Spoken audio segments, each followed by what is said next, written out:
این منم، یه سیب زمینی، و این یه دنیای ماینکرافته که فقط و فقط از لاوا ساخته شده و من قراره داخل این ویدیو 100 روز روی گیم مود هاردکور توی این دنیا پلی بدم و اگه کوچکترین اشتباهی انجام بدم میمیرم. پس لایکو بکوب و برو بریم سراغ ویدیو، امیدوارم لذت ببرید. مثل همه یه مپ ساختم و واردش شدم و متوجه شدم که داخل یه ویلیجم و همه چیش داره داخل لاوا میسوزه. واسه شروع باید خیلی سریع هر چیزی که دم دستم میدیدم و جمع میکردم، چون اگه جمع نمیکردم همشون تو لاوا میسوختن.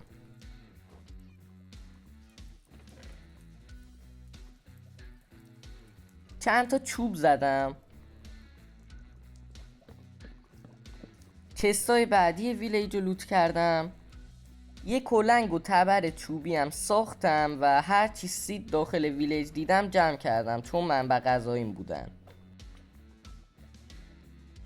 مجبور شدم برای به دست آوردن آیرن گولم داخل ویلیج رو بکشم، چون راه و روش دیگه‌ای واسه به دست آوردن آیرن نداشتم و بهم 5 تا آیرن داد. یه خورده کابلستون ماین کردم تا بتونم پیککس سنگی بسازم و با پیککس سنگیم بلاست فرنیس ویلیج رو کندم و بعدش هم تبر سنگیم رو ساختم. تختم رو گذاشتم و شب اول رو خوابیدم. روز بعد نزدیک بود به خاطر لاوا بمیرم و تصمیم گرفتم یه حرکتی بزنم که حداقل تو لاوا نسوزم. پس تصمیم گرفتم با پله چند تا از سطح لاوا برم بالا و یه دایره کابلستونی واسه خودم بسازم تا بتونم خودم و آیتمامو توش سالم نگه دارم. واسه شروع به کلی کابلستون نیاز داشتم، پس یه کابلستون جنریتور ساختم و کلی توش AFK کردم و کابلستون به دست آوردم. وسط به دست آوردن کابلستون فهمیدم توی فارمم از این گلو اسکویدا هم اسپام میشه و تصمیم گرفتم کلشون رو بکشم، چون خیلی رو مخ بودن.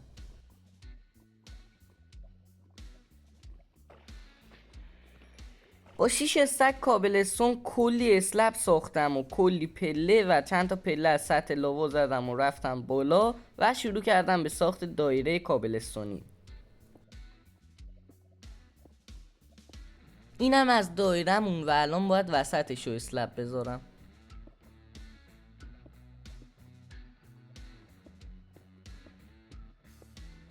حالا دیگه یه پلتفرم جدا از سطح لاوا داشتیم و یه خورده امن‌تر بود، ولی امنم نبود. پس رفتم کلی کابلستون دوباره ماین کردم و اومدم دیواراشو کشیدم تا حداقل پرت نشم توی لاوا و بسوزم.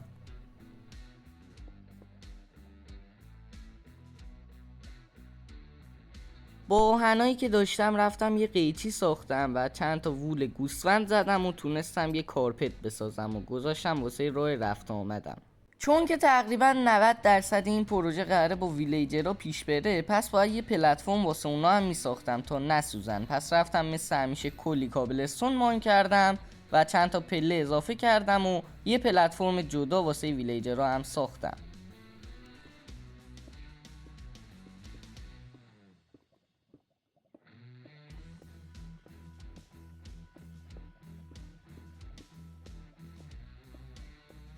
اینم از نتیجه کار که واسه ویلیجر دونی خیلی خوب شده بود و واسه محکم کاری یه خورده اسلبم روی دیواراش گذاشتم که امن‌تر بشه.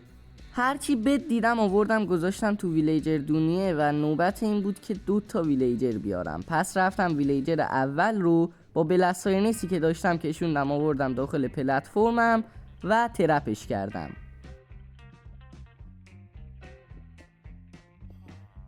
بلا فاصله بعد این کار ویلیجر دوم با همون روش کشوندم و آوردم و پشتشو بستم و الان 2 تا ویلیجر گیر انداخته بودم.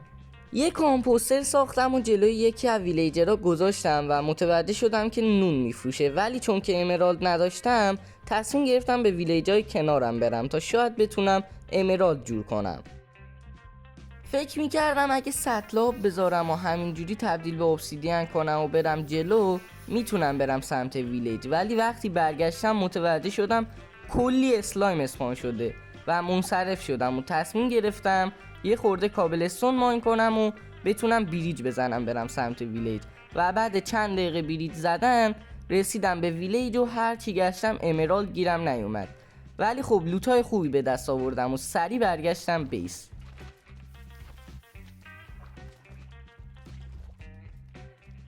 هرچی گندم و سیب زمینی و هویج داشتم کاشتم تا یه منبع غذایی فعلی واسه خودم داشته باشم. یه چست ساختم و وسایلی که نیاز ندارم و گذاشتم توش و سعی کردم یه پورتال اسپیدرانی بسازم و با آتیش زدن چوب بتونم روشنش کنم، چون که فیلم تندستیل نداشتم و واقعا هم شد. پورتال رو روشن کردم و برای اولین بار وارد ندر شدم. وقتی وارد ندر شدم متوجه شدم یه جای خیلی خیلی خوبی اسپان شدم. واقعا خودتون میبینید دیگه، خیلی خوبه. فکر کنم دیگه نیاز نیست برای بار هزارم بگم رفتم کلی کابلستون ماین کردم، ولی خب تونستم یه دونه شیلد واسه خودم بسازم که توی ندر خیلی بهش نیاز داشتم و آیتمامو جمع کردم و برگشتم ندر. یه خورده بریج زدم و رفتم و اولین گلدایی که پیدا کردم و جمع کردم تا بتونم یه تیکه از آرمورامو گلدی کنم تا این پیگلینا اذیتم نکنن و اینجا هم سکته کردم. فکر کردم پیگمنه با اون دعوا داره.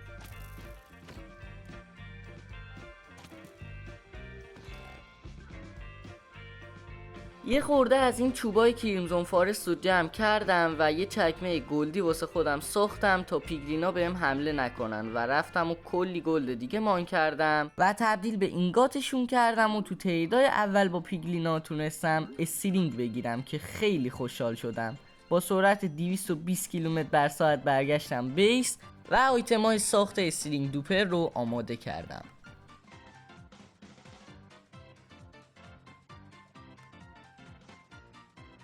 دور اول که این فارمو ساختم جهتش اشتباه بود و کار نمیکرد، پس تصمیم گرفتم به یه سمت دیگه بسازمش و تو بار دوم تونستم موفق شم و استیلینگ دوپر رو بسازم. سریع برل ساختم و جلوی ویلیجر دوم گذاشتم تا بتونم بهش استیلینگ بفروشم و از فروش استیلینگا کلی امرالد به دست آوردم و با همون امرالدا تونستم کلی غذا از ویلیجر فارمرم بخرم.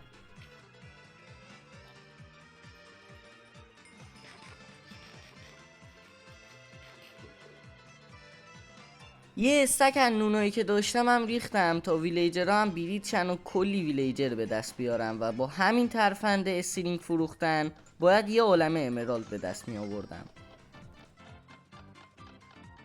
بعد از چند روز ماینکرافتی تونستم 9 استک امرالد به دست بیارم که یعنی میتونستم باشون یه استک بلاک امرالد بسازم که خیلی پولدار شده بودم و کلی شواف کردم. راستی اگه تا اینجای ویدیو رو دیدی و خوشت اومده خوشحال میشم ویدیو رو لایک کنی و چنل رو ساب کنی. واسه فول دایمنت شدنم باید آرمورا و تولزام و ویلیجرها میخریدم، پس شغلاشون رو گذاشتم و وسط آپگرید کردنشونم اینو بهتون بگم که اینجا کلی آیرن گولم اسپام میشه و کلی تونستم تا الان آیرن ازشون بگیرم.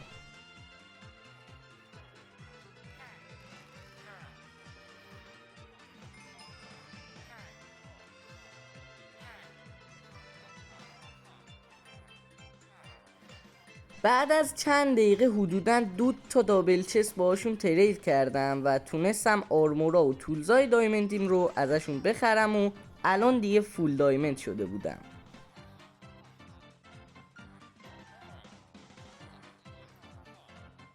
درسته فول دایمند شدم ولی خب هنوزم خیلی ضعیفم واسه رفتن به ندر رو. باید وسایلامو اینچینت کنم، پس یه دونه لکترن ساختم و سعی کردم از ویلیجرها اینچینت های مورد نظرم رو بگیرم و بعد از چند دقیقه یه دونه شارپنس وی گرفتم، چند تا بوکشلف ازش خریدم تا لکترن های بعدی رو بسازم و با همین روش تونستم کلی اینچینت بگیرم. اینچینت بعدی که گرفتم لوتینگ 3 بود، بعدش هم پروتکشن آیوی که خیلی واسه آرمورام بهش نیاز داشتم، بعدش هم فدر فالینگ 3 جور کردم که اگه 2 تا ازش میخریدم 4 میشد و از فال دمیج نمیمردم. اینفینیتی و پاور وی هم تونستم به دست بیارم که خیلی خوب بود. همه این چینتامو خریدم و یه دونه کمون واسه خودم ساختم و یه دونه اندویل و با ایکس پی هایی که تا اینجا به دست آورده بودم میتونستم این چینتامو بزنم رو آیتمام، ولی اول رفتم دیس اینچینتشون کردم و بعدش هم اومدم و هر چی اینچینت میخواستم زدم روی آرمورا و تولزام.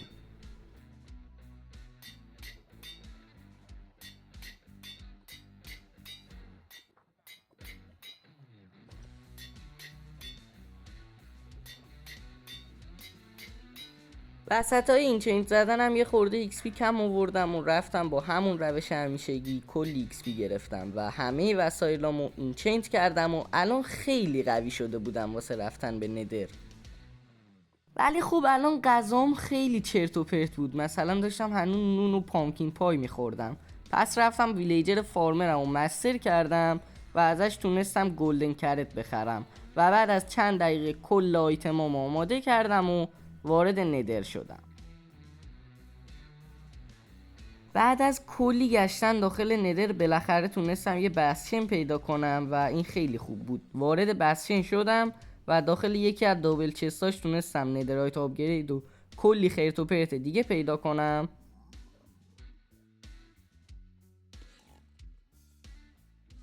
ولی خب همه چی از اینجا شروع شد که یه پیگلین بروت افتاد رو سرم.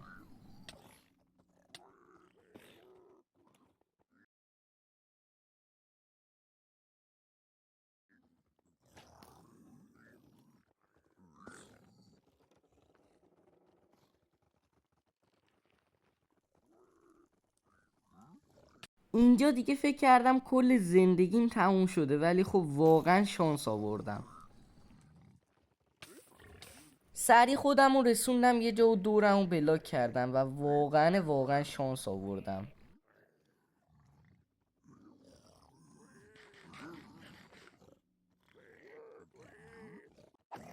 همینجوری که تو اینونتوریم بودم کلی پیگلین ریختن سرم و بازم همین اشتباهو کردم و رفتم یه گوشه و دیگه گفتم این دفعه مردم.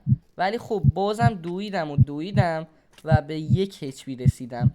خیلی میترسیدم، حتی اگه میافتادم تو ماگوا بلاکه مرده بودم.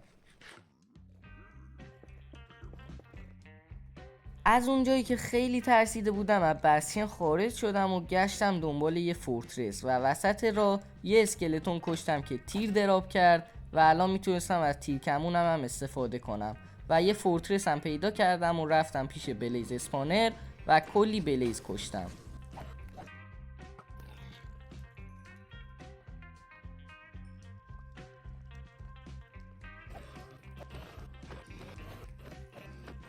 نوبتی هم باشه نوبت جمع کردن ویدر اسکلتون اسکال بود که کلی ویدر اسکلتون کشتم و بعد از چند دقیقه تونستم 3 تا ویدر اسکلتون اسکال بگیرم که واسه اسپان کردن ویدر کافی بودن.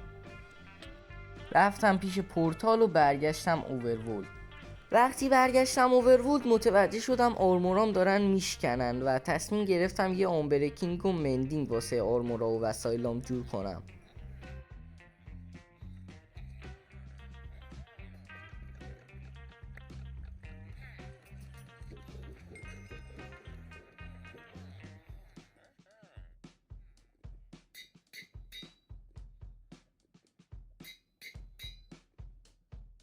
اینم از لگینزم و الان کل آیتمام آنبرکینگ و مندینگ داره جز بوم که واسه بومم یه دونه آنبرکینگ 3 خریدم تا دیرتر بشکنه. یه ویلیجر کلریک جور کردم و باش کلی ترید کردم تا مستر شو بهم اندرپل بفروشه، ولی وقتی مسترش کردم از بدشانسی من اندرپل نمیفروخت. پس رفتم وسط ویلیج و یه ویلیجر دیگر رو کلریک کردم و تونستم بعد از کلی آپگرید کردنش ازش اندرپل بگیرم تا تونستمم آی آف اندر ساختم و الان دیگه میتونستم برم اند. ولی قبلش بهتر بود که حداقلش آرمورامو ندرایتی کنم، ولی خب کلا یه دونه ندرایت آپگرید داشتم و توی این دنیا دایمند وجود نداشت. پس باید برمیگشتم بسشن و 3 تا ندرایت آپگرید دیگه پیدا میکردم. پس قبلش یه دونه سول اسپید 3 زدم روی چکمه هام تا بتونم روی سول سندا سریعتر راه برم و آیتمامو جمع و جور کردم و برگشتم ندر.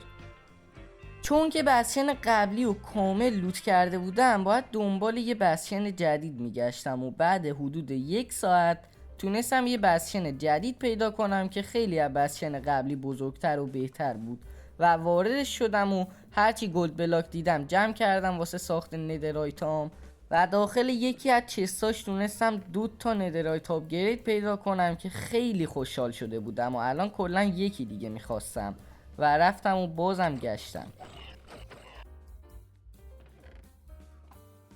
و با لوت کردن یه دونه بسشن تونستم 3 تا ندرایت آپگرید گیر بیارم که ندرایت آپگریدام جور شده بود الا خود ندرایتا. سری رفتم پیش پورتال ندر و برگشتم اوورورلد و با استرینگایی که داشتم چند استک وول ساختم تا بتونم داخل ندر بد بسازم. دوباره برگشتم ندر و رندوم یه جا رو کندم و همینجوری رفتم پایین تا ارتفاع 13 تا جایی که جا داشتم بد ساختم و با ترکوندن بدا تونستم کلی انشنت دیبری به دست بیارم. این از اولین انشنت دبریز و باید 15 تا دیگه جمع می کردم تا 4 تا ندرایت اینگات بسازم.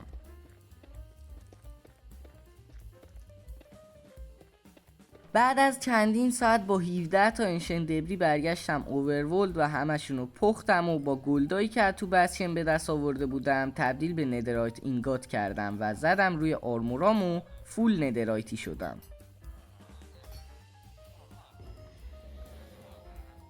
حالا وقت این بود که برم اند و اندر دراگون و ویدر رو شکست بدم.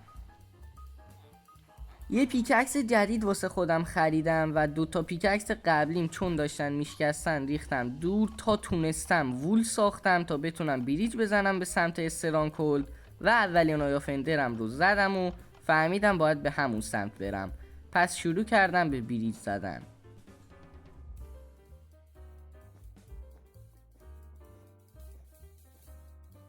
وسط بریج زدن یادم اومد ویدر اسکلتون اسکالامو جا گذاشتم و برگشتم بیس و همه رو برداشتم و تصمیم گرفتم چند تا گلدن اپلم واسه خودم بسازم که اونجا خیلی نیاز داشتم.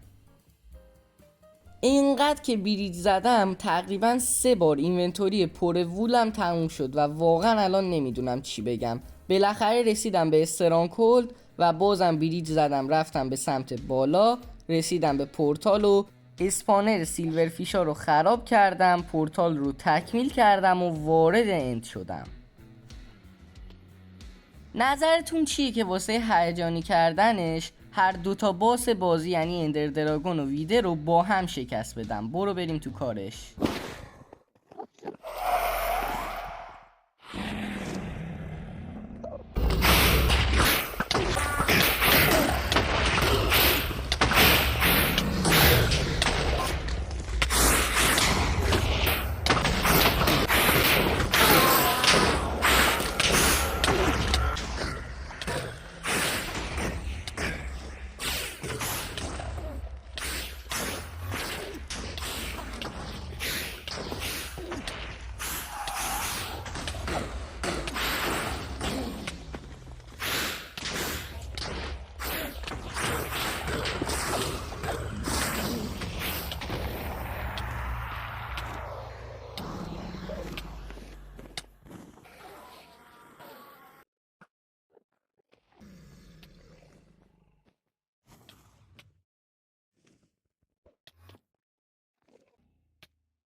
همونجوری که دیدید اندر دراگون و ویدر رو با هم شکست دادم که خیلی تجربه خفنی واسم بود. تخم دراگون رو برداشتم و دیگه کارم با این ویدیو تموم شده بود.